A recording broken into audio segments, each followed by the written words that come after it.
My name is Ashley, and this is Let's Talk Dispatch. I do. You're gonna do it. Do it really well. And I believe the world needs more dispatchers. Around in the mud, blood, and beer. Years that I'm not working 4th of July. 4th of July. Saying community policing, right? What about community dispatching? So on this show, with the help of my guests, we will educate, empower, and support the heroes behind the headset. Hello, everybody. Welcome to another episode here on Let's Talk Dispatch with me, Ashley, the Raspy Dispatcher. Today I posted a reel that was kind of funny, making a joke about pizza parties and, kind of that meme idea of, supervisors buying everyone pizza just to show them they're appreciated. It's definitely that time of year when the idea of giving and showing people love and showing people that you care about them is at the forefront of our minds. And I just want to remind us all, outside of the pizza party, we are the folks who make up our center, the folks in the seats every single day. We create the environment that we work in, that we thrive in. And though it is important that leadership, especially our department heads, our supervisors, if you're in a law enforcement or type of vibe, our brass contribute to the success of our centers, as well as our supervisors down. But we, as folks who are not in supervisory roles, also have to own a lot of how we are bringing the energy to our centers. Another unpopular opinion is our supervisors need love too during this time of year. And although we should be, if you are a supervisor, finding ways that you can, give your people some extra love and attention during this time of year. Us folks who are supervised from those people, who's doing that for them? So definitely consider all of that during this time of year and going into your 2024. If you're listening and we're already there, welcome. This is something we can do all year long from January 2024 through 2025. Start a new vibe, create a new aspect in your center. So something to think about during this time of year. With all that being said, we're going to get over to our guest today, who has over 17 and a half years of experience as a dispatcher in a small rural center. They've been a training officer for 14 of those years, as well as the coordinator. My voice is not appreciating it today, guys, but she has also been a coordinator of the local multi-agency peer support team, as well as Oregon's APCO Wellness Committee Director. So with all that being said, we're going to talk about such wonderful things. My guest today, Cammie. Hi, Cammie. Hi, and I'm on the APCO Wellness Committee. I am thankfully not a director of it. Did I misread that? I don't know. I don't know. Well, you know what? We just promoted her. So for those APCO folks listening in Oregon, I'm not saying do it, but maybe, just we're putting a thought here. No, we're good. We're good. But I loved what you started with, because earlier here, like we were talking about before this, I had done a webinar with Halcyon, and she was asking me about my first year as director. So I just took over as director of our center like about 2 years ago. And one of my bullet points on the PowerPoint was that employee appreciation is more than pizza parties. Because you see that everywhere. And it's not that like supervisors aren't trying. I think sometimes what it is they're just like, I got to do something. And like, that's the easy go-to, but really it's like, it appreciation is so much more than that, especially like when the pizza gets to night shift and it's like you hope there's a toaster oven or a microwave to remedy the situation that's been left over. But I mean, it just especially when you're talking about, anyone can affect the environment of their center. I've always, been a big fan of your center's what you make it, whether you're in a supervisory role or not. It, goes from the top to the bottom and the bottom to the top. It takes everybody. It takes a team to really make that environment good. So I was so excited to hear you start with that, because I'm like, oh, the pizza party thing. I was like, I know my coworkers are like, you voted for the pizza because yesterday they brought us. We got to pick our meal and we picked pizza, but I took that opportunity to twist it for a reel for social media. But it's true. I mean, like it just Yeah, goes such a long way, and I think sometimes when we're in the middle of a culture shift or a culture change, like it feels icky. It doesn't feel good. right, Folks who have been feeling uh, bad or mistreated, for lack of any better words, by their department are going to be stuck in kind of the things won't change. right, Um, but you also have to be willing to fight for change and communicate constructively and provide positive feedback because one thing, no one's changing if we're not talking about it. If we're only talking to each other, on some, gossipy, complaining type of situations. If we're not communicating well, how do we expect anyone to change? right, right. No, and I was just gonna say, like, you nailed it on the head, the communication and like the gossip or the like extreme quote unquote venting at shift change or on shift Mhm. isn't the communication. Like the communication is, working things out, between each other and finding out maybe why somebody's feeling a certain way or is reacting a certain way. Because there's always more than what's on the surface, Yeah. right? And Mhm. really learning about each other. Like I'm really big on relationships. I love developing relationships and, having those meaningful relationships with other people in your center.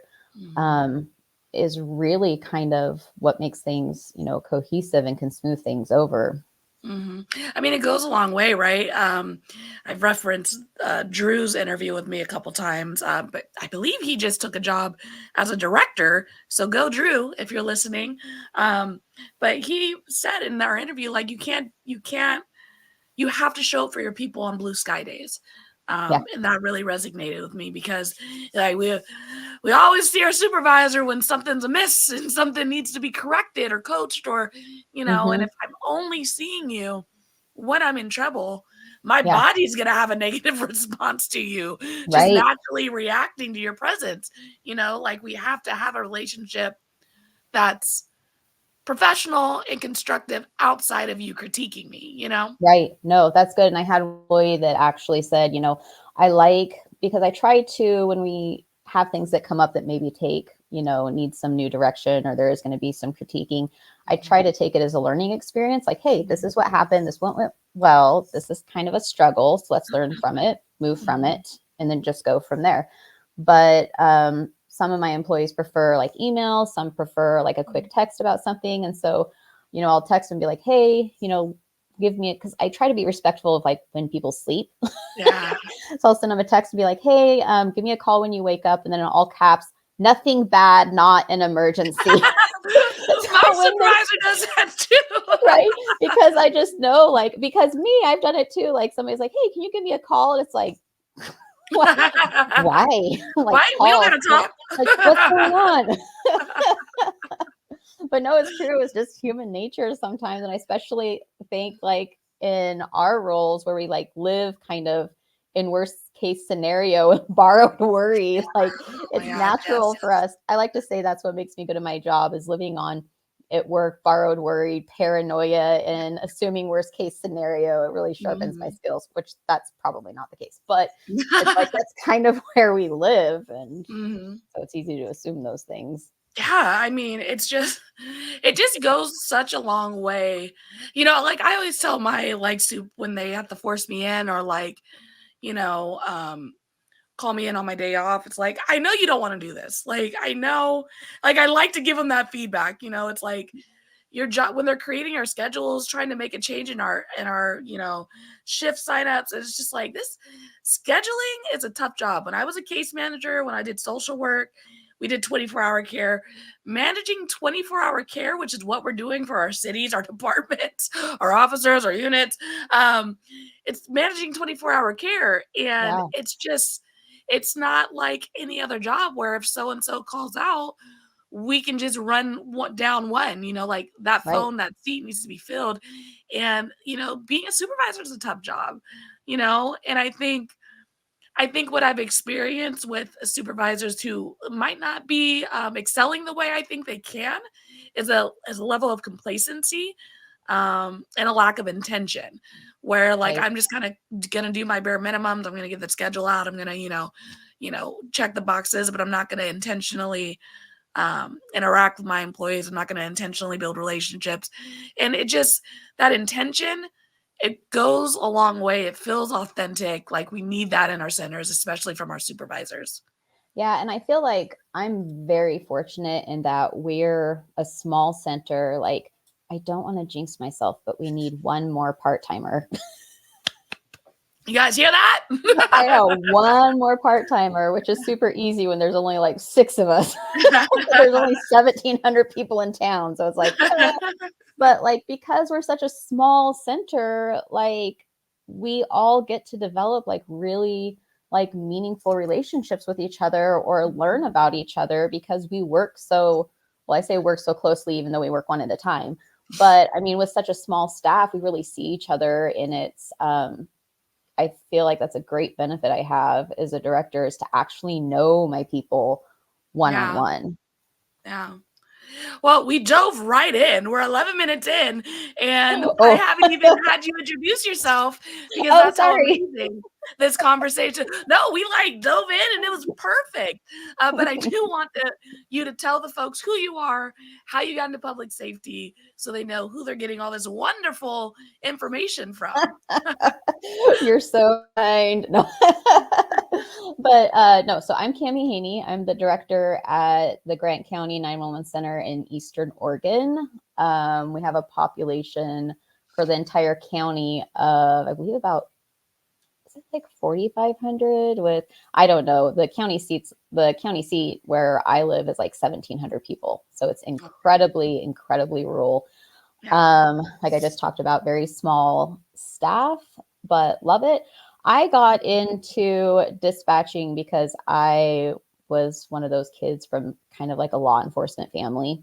So my mom was a corrections deputy for about 9 years, and my stepdad was a police officer and then eventually police chief. And I was working at a pharmacy, like at the pharmacy register. And then it was kind of like a Rite Aid, like a local Rite Aid kind of thing. But I was working there, and I just wanted a job with better wages and benefits. And someone was like, you should apply. And I'm like, all right.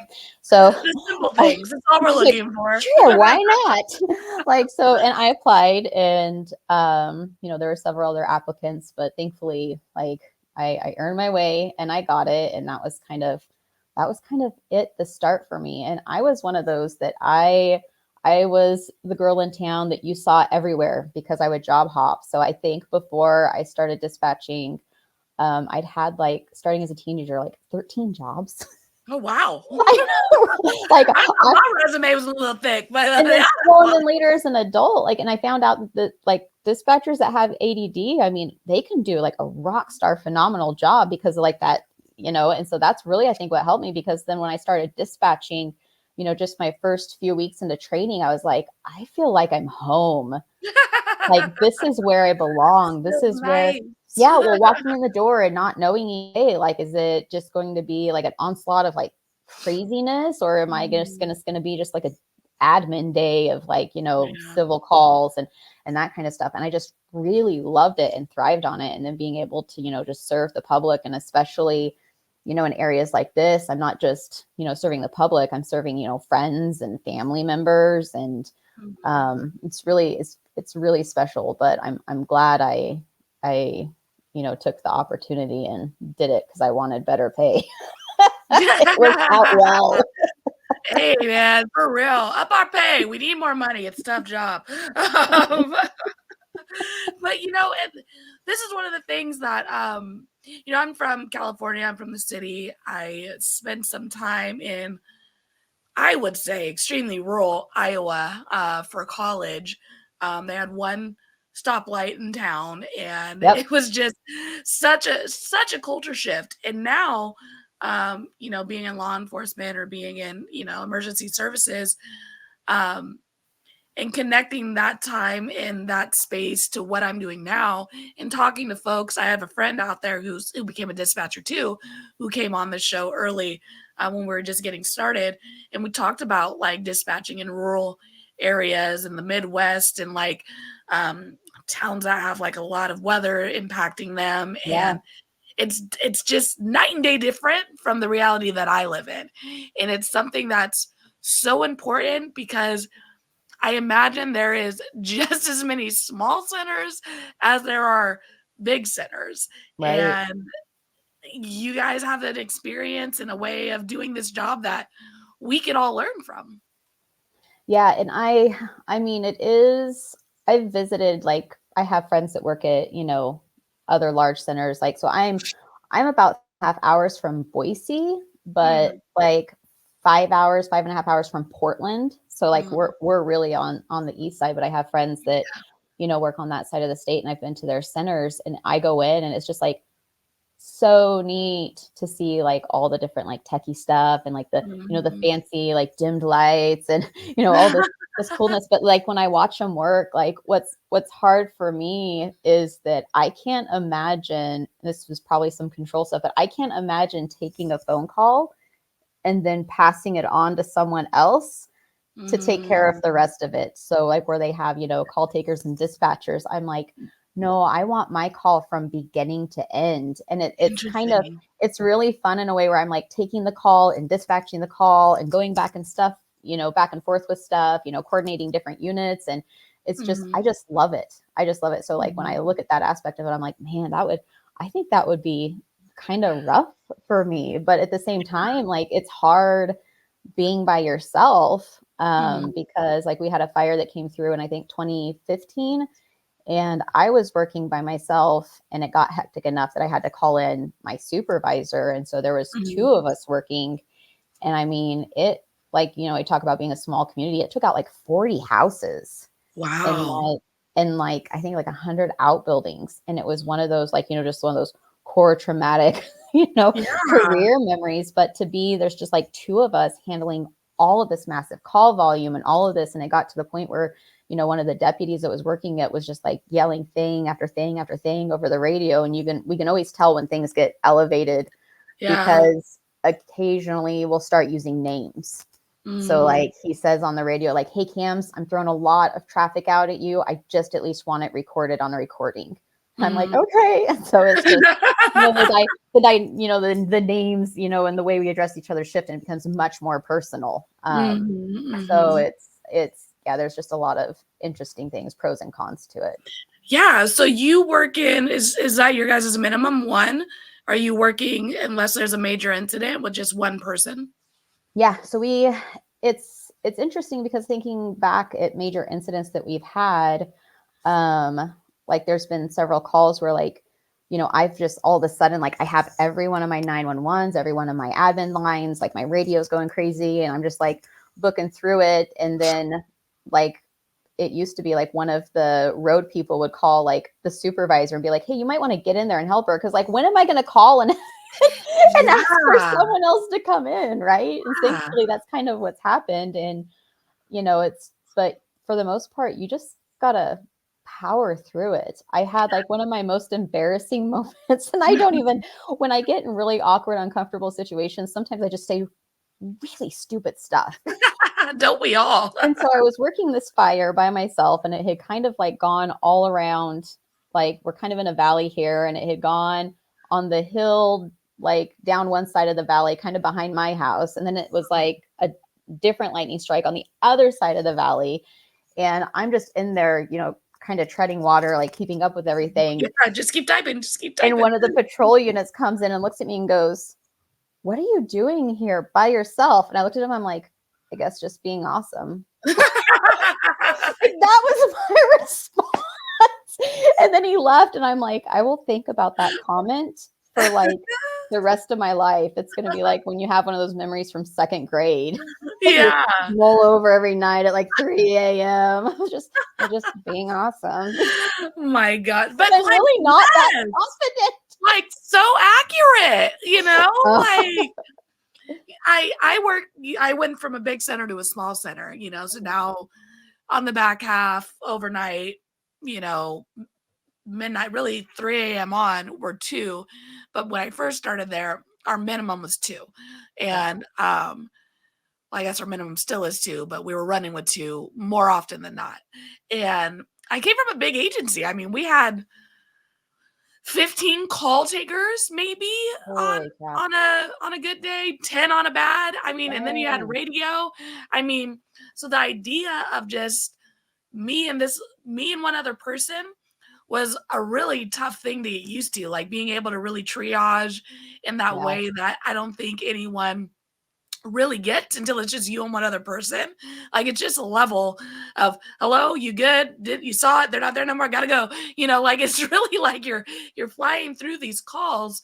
And just the idea of doing it solo, it's just, I don't think I could imagine doing it. And like you said, yeah. And it's interesting too, because, when we do have incidents and like 2 of us end up working, because like during the day there'll be a dispatcher dispatching, and then ideally like I'll be doing admin, so like I'm in my office like right off at dispatch. But when we have to like throw in and work 2 of us at the time, like it's interesting to see like how do our dynamics work, because we don't usually work with another person. So like how and so when we had, like I was talking about that fire, it was interesting how it's like not that we would butt heads, but our style, we would both be like, occasionally we'd have 2 of us together that were very type A, very do everything. And so working with each other was kind of like this. And then you'd have somebody else who was like, a little more, not necessarily passive, but like easygoing. And I could be like, okay, I need you to do this and this and that. It's like, okay. And it's just, and then like on the fly to have that thrown together. We're like, well, here we go. and I think when things start popping off, right, you kind of fall into habit. You fall into routine, you fall into training. And if you're trained solo to respond, you're going to start doing, okay, I need to do this, I need to do that, I need to do that. And all of a sudden you're here and they're doing that too. You're like, wait, what are you doing here? I'm supposed to do this, So it's definitely a different dynamic in working, I would imagine, with one additional person, especially in an already heightened situation. I'm sure if they even have to be there in the first place. So what was it like for you in the beginning? You're a director now, you've been in this business a long time and doing amazing things. Like, what was it like when you first started? You got that, big girl paycheck, what was that like for you? It's hard to kind of remember, because it feels like it's been a long time, but not that long. I remember it like when I started on, like when I was cut loose on my own, like I remember I started on graveyards, and graveyards here, like you could go all night with like maybe 1 phone call or no calls, or just calling the jail. It's like, hey, is someone else here? Like I got a friend, like weird story. I was by myself one night on a graveyard and I threw in some popcorn to pop it. I forgot, like my brain moved on. I forgot I put the popcorn, and all of a sudden I'm hearing bam, bam, bam. And I'm like, then I realized, go 3 cover to the center. Myself a snack. That's what's going on. Whoops. But yeah. And so like I would work graveyards, and I remember when I first started, I would just like sit there at the console and like almost not move all night and just stare at the phone. And then I remember like my first 911 call by myself was a guy, with his wife called because he was having some discomfort and chest pain. And like, I'm rocking that EMD. And, I get off the phone and I was like, that was super intense. That was so intense. Whoa. So, I am made for this. Like, oh, no one else is here. Oh, it's just like, like it was just being awesome. Yeah. Yeah. If anybody watches this, I know they're gonna be like, "Oh my gosh!" But I no, think I'm just saying. I don't know. I think we could. I think awesome. this might become a shirt. I don't know. I'm feeling it. I like it. Yeah, but I just remember, like, it was a lot of things like that. I remember one of the first complaints that I put out over the radio, like in training. Like I was so nervous about it. And it was somebody who called in a driving complaint on some people that were like riding ATVs. They were going too fast. They were kicking up dust. They were being reckless. And so I go to put it out over the radio, And and I'm sure, I know I'm not the only one that's done this, but instead of saying they're driving erratically, like all of a sudden they're out in the rural area driving around erotically. And of course, everybody was listening, like the phones start blowing up. They call in to make fun of me. And my training officer's just dying. And I'm like, it's like, and I tried to just like defend, I said erratically, but it was clear on the recording that and sometimes, hey, that's not what was that's what the said. reporting party said. I I don't know, know. right, I don't right. know I'm how just they repeating the interpreted it. information. But yeah, there was no denying. Once I played that back, I was like, oh. But it was fun, just kind of, learning my place, learning like what because as you go, your training, you have different trainers, and each one, like the meat and potatoes of it are the same. But they each sometimes I feel like have a different style. So it was interesting to get out on my own and be like, okay, I know the basics. I know what I need to do. What works from each trainer and what's my style going to be, like what's comfortable for me. And that's what I try and tell my trainees too, because I still train occasionally. I'm like, hey, I'm going to do this and this is how I do it. As long as you're doing these things correctly, that's important. I function out of this screen. Your next trainer may function out of that screen. When you're done, if she does something that works better for you, do that. If I do it in a way that works better for you, do that. Like make a way that it works for you. So it was interesting to figure out, like going out on my own, what that was going to be like. It's always interesting, right? Because it's having multiple trainers is so helpful because of that, right? You get to see everyone's style, the way they do things, and you get to take pieces and put it in your tool belt. But it's also, as the trainee, extremely stressful I because know. you just spent, let's say, 2 weeks doing it, Cammie's way, and then now you're at Ashley's door and you're like, no, we're not doing it that way. I'm gonna show you a different way to do it, or and a lot of trainers, training is such a hard job. You know what I mean? Yes. Like, training is tough. I don't know if we give them enough credit for folks who train baby dispatchers, but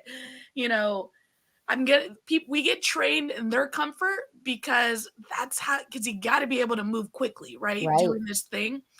And it can be really stressful for the trainee because it's like, I just did it for 2 weeks this way. Right. And now you're telling me to shift completely and do it that way. And for those who are in training, I've been there twice because my silly stuff lateraled. And, it's tough. I mean, training is a beast, let alone getting into this job. Training is a beast because you're just constantly being critiqued. And you can feel attacked a little bit. Right. But in reality, if we're off training, if anyone listened to our calls, like if our supervisors really plugged in and listened to our calls the way we listen to a trainee's calls, they will always have feedback.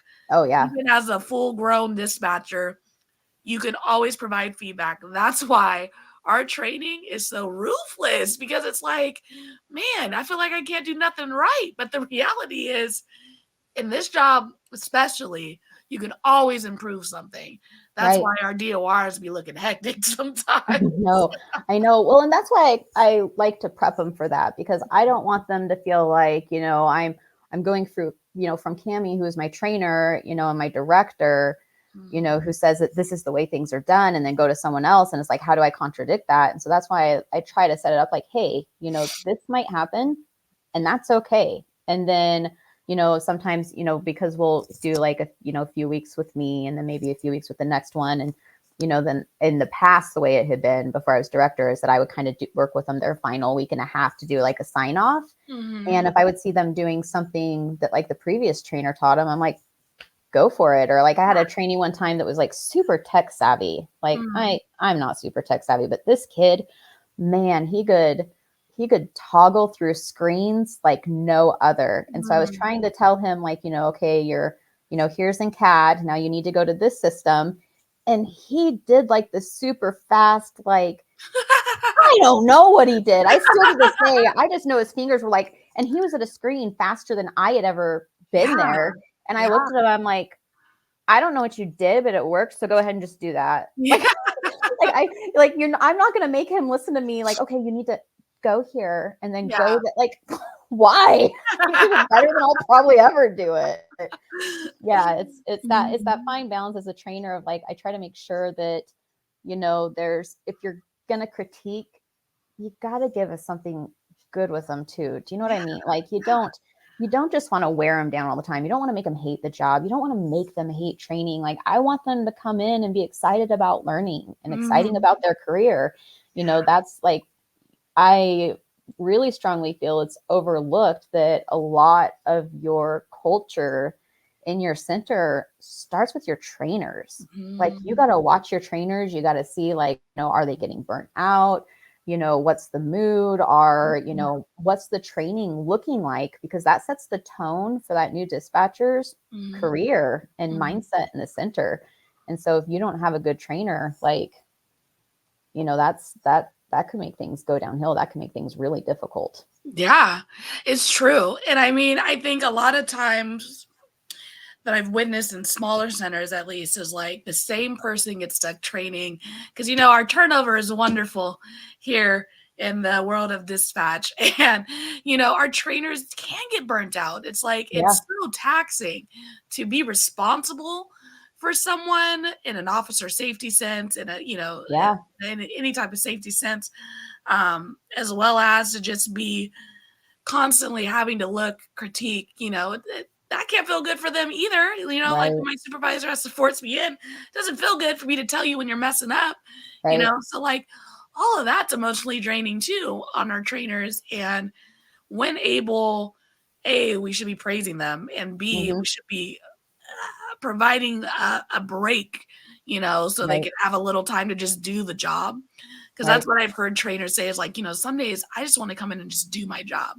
I don't want to have to teach someone else to do the job. I just want to come in and do it, so really working that like days for them to just do their job every once in a while, I would imagine would go a long way, especially for these centers who have the same people trainee after trainee after trainee. Well, and I was looking with me and the trainer I have now, my lead, I was looking at the schedule when I took over and I was like, holy cow, like there had been enough turnover, and it wasn't anything culture. It was just like people moving out of the area or, just different life circumstances, and or they find jobs that like pay way more or have better, like who's not going to take a job that like you get to work 4 10s and make way more money with less stress? Like, come on, you can't fault them for that. But I was looking, I'm like, her and I have been training nonstop for I think like 2.5 years. Wow. See? 2.5 years. And we're just like, keep going. But we would like try to, and it's been an adventure. But I mean, we're still, that's why I'm like so glad. I'm just like, we just need the one more part-timer. Yeah. Just one more.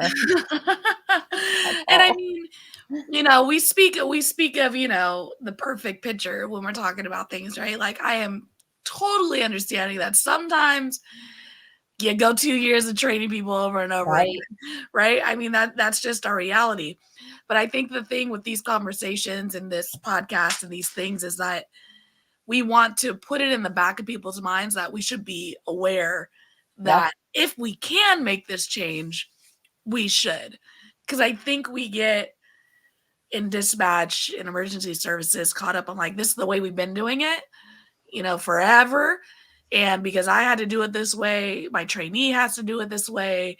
And I just don't believe in that. And I think just planting the seed, is going to be helpful at some point when we can get a little relief, in these training scenarios and situations.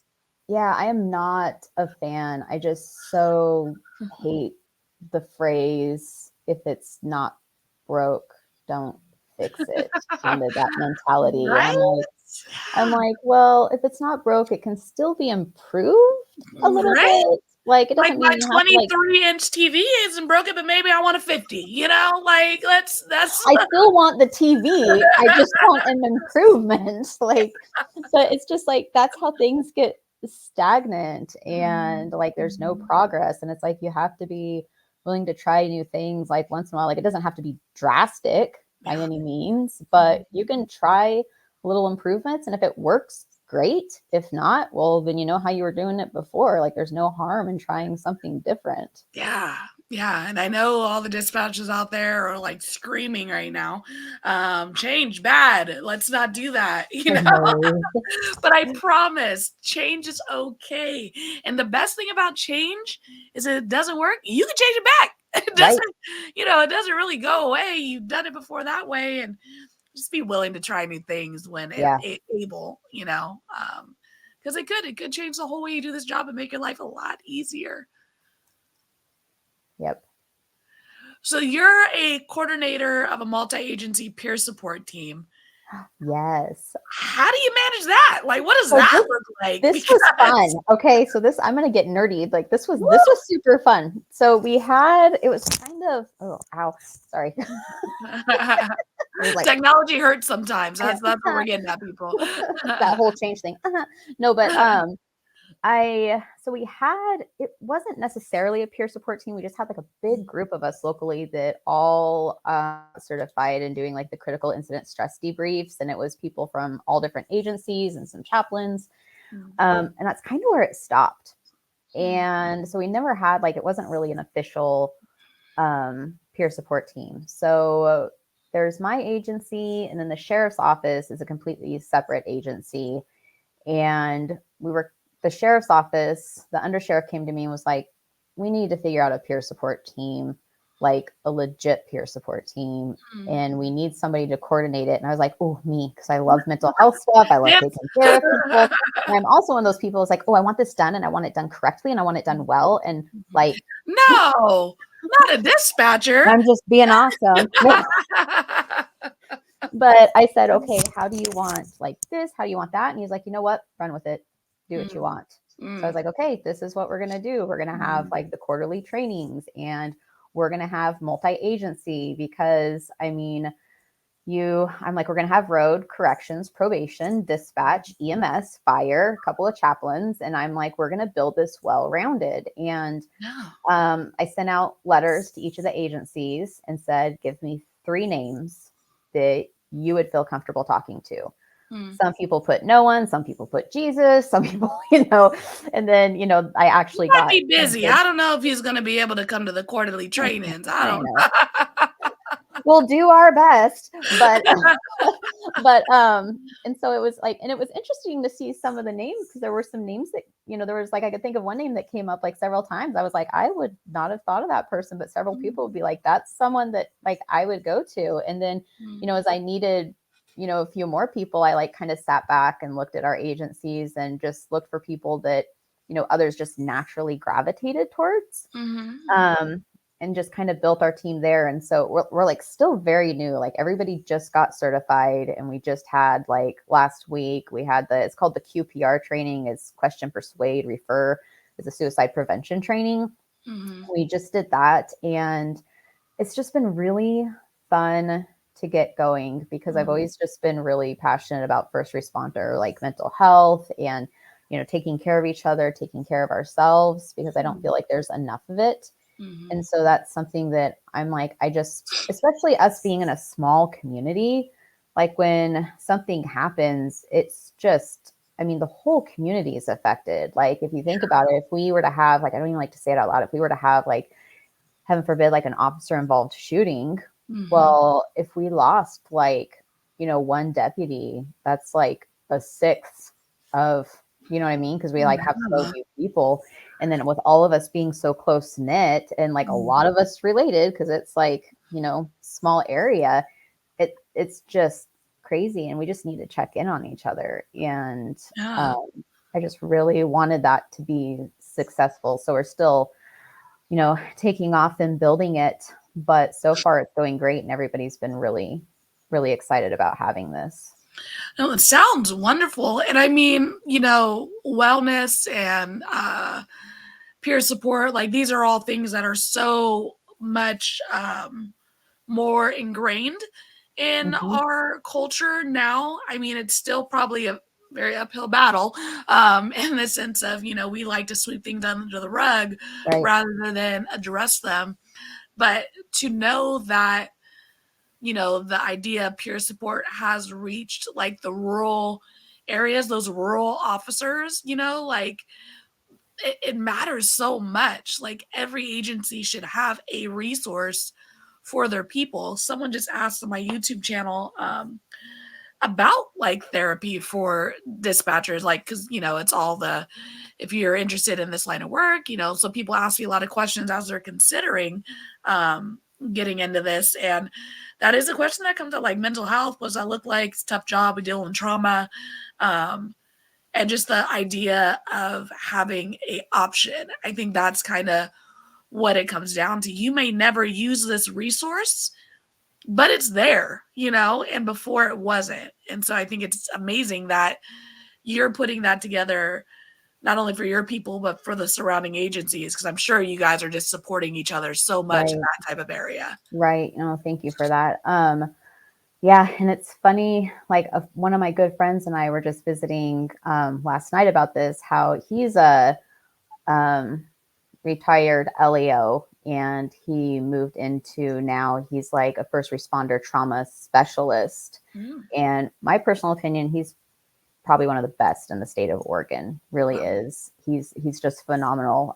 He does the regular, you know, cognitive behavioral. He does EMDR, if anybody's familiar with that. He also, with EMDR, does what it's called brain spotting, where he can kind of pinpoint in your brain as he's doing things like where you're holding trauma. It sounded like total woo-woo. I was like, okay, until he's doing a debrief on me one day, and he's like, yeah, look over here. I'm like, not interested in that. And he's like, yeah, that's kind of where you're. And I was like, all right. And he just recently got certified in something that's becoming more and more of just like an amazing asset for people. It's ketamine assisted therapy, where you can actually do therapy with people under like a dose of ketamine. And it just really kind of like breaks down those barriers and opens some channels. And there's just some, especially with anxiety and depression, and it's just almost miraculous for suicidal ideation. So it's like a lot that, like in our Eastern area, to have access to that's crazy. But him and I were talking about how we almost just cringe at the word wellness anymore. Yeah. Just thrown around so casually, like, you know, oh, wellness, eat right, go to bed right, you know, do all these things that are just almost like impossible when you live the lifestyles we do. And I had a dispatcher that made a really good comment when I was talking about a wellness class once that really stuck with me. And she said, I'm so tired of wellness, because some of these centers I see, they're like, we're doing a wellness training. And it's almost like saying, we're running you into the ground and we're treating you badly and you're exhausted, but we're going to tell you how to cope with that, rather than making any changes. Do you know what I mean? When she said that, I was like, wow. But that trauma specialist and I, when we were visiting about this last night, he said that he's worked with, you know, fire and LE, some EMS, and he's really started working with dispatch. And he's like, you guys have so much turnover. And he's like, so many problems with staffing. And he says, what I've learned is that you guys are just totally neglected when it comes to your trauma, when it comes to the things that you deal with. And like, isn't this refreshing to hear? And he says, so like, while I like to work with like, you know, LEOs and like fire and all these other things, he's like, his passion and where he wants to go, because there's nothing for it, is dispatch.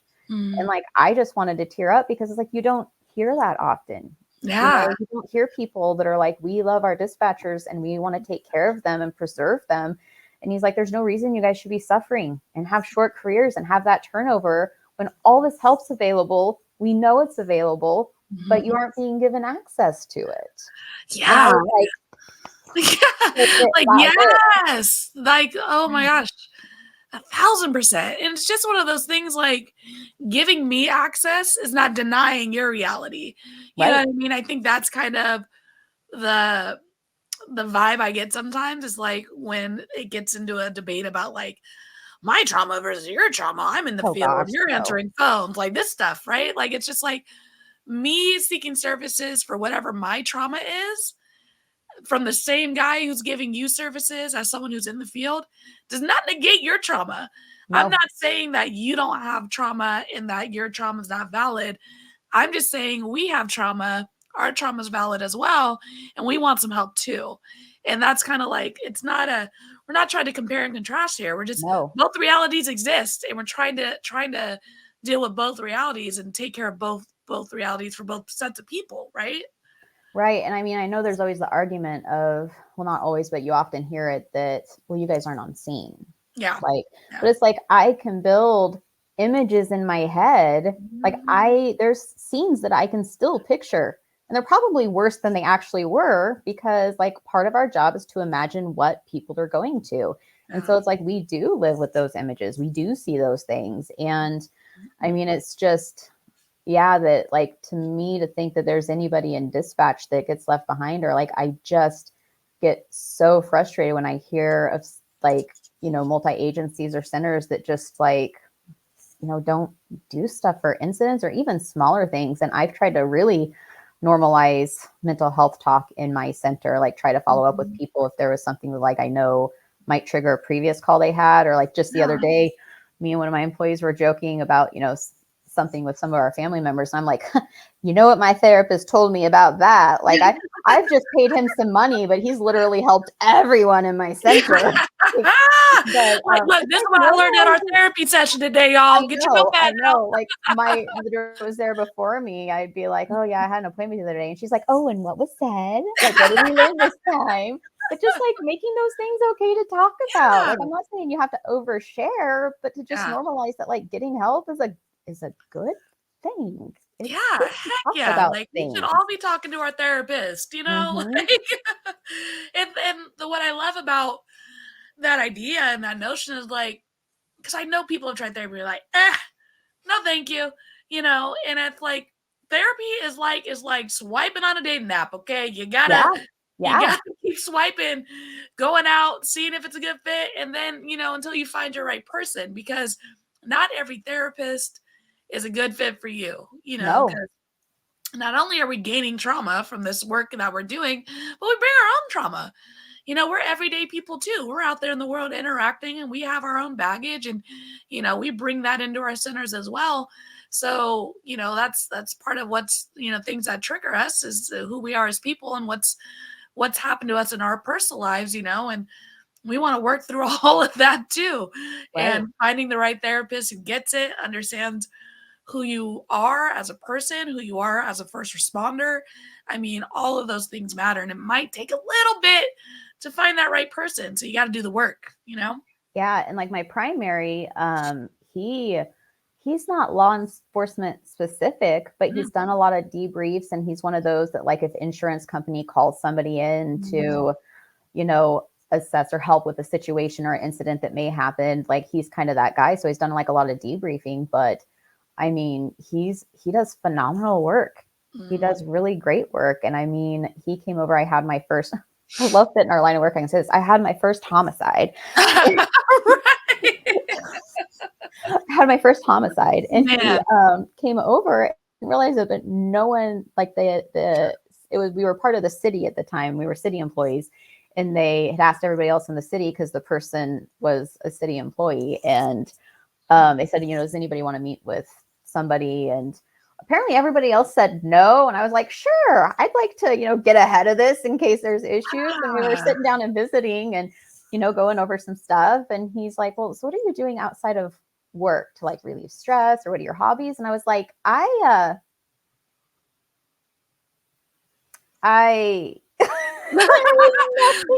picks up a flat. I go home and I'm a mom, and then I go back to work, and like it was like, and so then that's how him and I kind of like became had our relationship, was that helping me, just that insight of realizing like, okay, I'm becoming my career, and that's not good.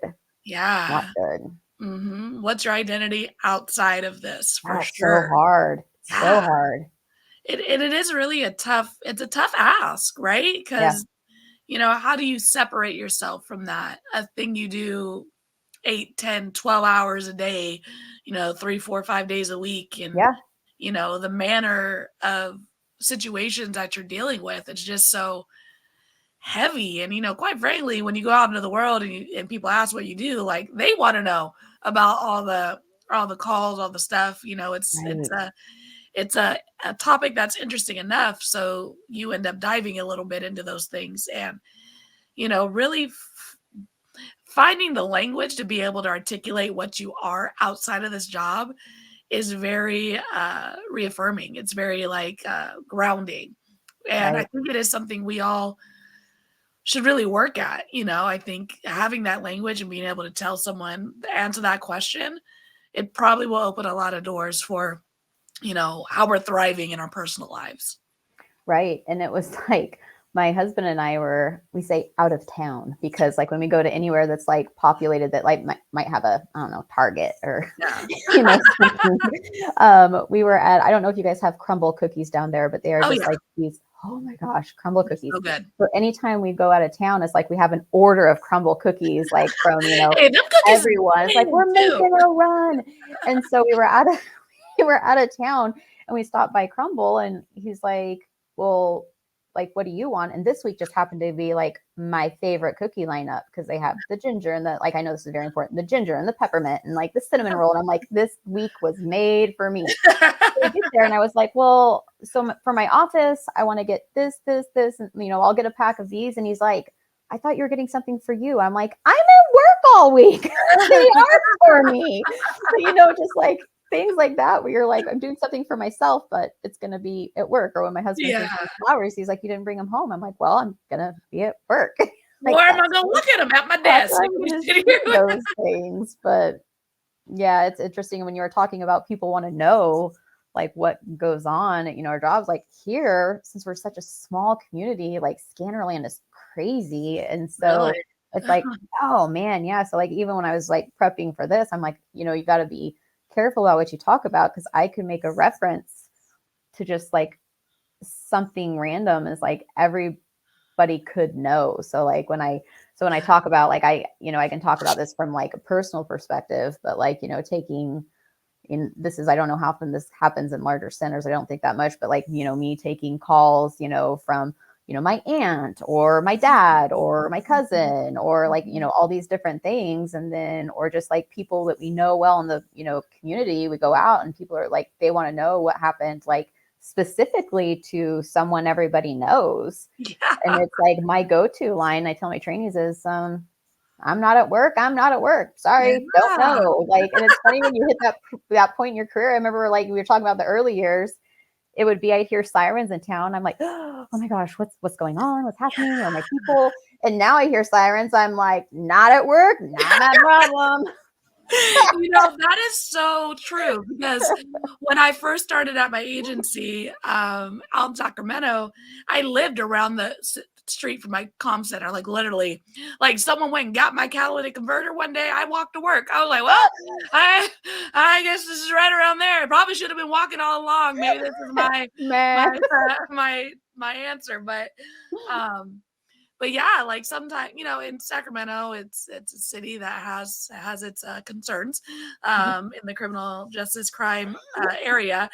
And sometimes I walk out my door and when the helicopter would be overhead, I'm like, do I need to go inside? I'm like, listen, like, what's the announcement? Text, we're like, hey, the helicopter's over my house. Like, we good? Just wondering if it's here or down a block. Right. But now I'm like, they would have told me. Yeah. And it's funny you mentioned that, because where my house is, like like I was saying, we were part of the city. My fence line actually runs along the city hall parking lot, which is part of dispatch. And I had a gate between like my yard and the parking lot. Oh my God. So when things would start going to hell in a handbasket in dispatch and they would need, an extra person. Like I remember I was sitting on the couch one day and I heard, we have fire alarms here since we have like volunteer fire departments. We have like a town alarm that sounds like Silent Hill that goes off when there's a call sign. I hear the Silent Hill alarm going off and I'm sitting on my couch and my phone dings and all of this is one word from the dispatcher working. It says, help. And then all of a sudden she looks out the window, Cammie's like slow running, hitting the fence. I got my jammy pants on. I throw on a hoodie. Like I got my slippers on. I book out the back fence and I'm like headed across the parking lot. And the people at the apartments like they're right there like, what's going on? I'm beating cheeks over to the office. Right. In my head, you're scaling the fence. I mean, you're running like you have a warrant, Girl, I'm 5 foot. I am not scaling anything. I'm not scaling anything. Also, it's like National Short Person Appreciation Day. So Oh, hey, I'm gonna have to tell my fiance. She on Yes. that end. yeah, 5 foot. So I'm not going to be scaling a lot. Oh my Gracefully, gosh, that's no. amazing. That's so funny. Just the realities of this job, man. I tell No. you, from big agency to small agency, I mean, it's wild out here in a good way. Most Yes. days. Well, as we're coming to the end of this amazing episode, I'm going to ask you the question I asked everybody, which is, what advice would you give someone who's considering a career in dispatch? Oh, yeah. And I saw this question. I was like, this is a toughie because there's a lot. And I would strongly, strongly suggest, almost before you even fill out an application, seeing if you can do a sit along, that you can find an agency where you can ask questions, you can kind of see, what the work looks like and get an idea of it before you even decide to go further with it. And then if you decide to go into public safety, try, like we had just talked about, make sure you keep that and protect that outside life that you have. And remember that, dispatching is your career job, but your family is your family. Like that's something that's just precious, and try to keep some compassion. It's very easy to get jaded, especially when we deal with the same thing and the same people, or, just get worn down. Try to keep some of that compassion. And, remember that for the most part, like, people are just people doing the best they can. Yeah. Like, they really are. And take care of yourself. Like we were just talking about, like the trauma and the mental health, like take care of yourself, take care of others. So those would be my words of advice. Cammie, thank you so much for this wonderful episode. Honestly, I've learned so much, and I've had such a wonderful time. Also, like, so when we first dived in, I was like, we're 10 minutes in, and we haven't even talked about who you are. So, that's all right. Yeah. No, it's been really wonderful. And I feel like the folks who are listening are going to be taking a lot of gems away from this one. So thank you so much for joining me, for all you do, all of those things. Thank you. Yes, thanks. All right. I'll be right back with you. All right, everybody, that was another amazing episode here at Let's Talk Dispatch. Again, yes, Cammie, thank you so much for coming out, representing for the smaller centers. We definitely need to give a platform for folks who are doing this job, no matter what size of your center, because how we do it, we can always learn from each other. There's always something to learn. So thank you all so much for your continued love and support. If we're in the new year, which I think we will be, Happy New Year. Welcome to 2024. Let's make it a good one. And until next time, stay raspy, everybody. Thanks for tuning in to another episode of Let's Talk Dispatch, a Raspy Dispatcher production. If you like the podcast, don't forget to hit that subscribe button, leave a 5-star review, and of course, tell a friend. If you want to be a guest, head to the raspydispatcher.com and check out our additional resources. Until next time, stay raspy, everybody.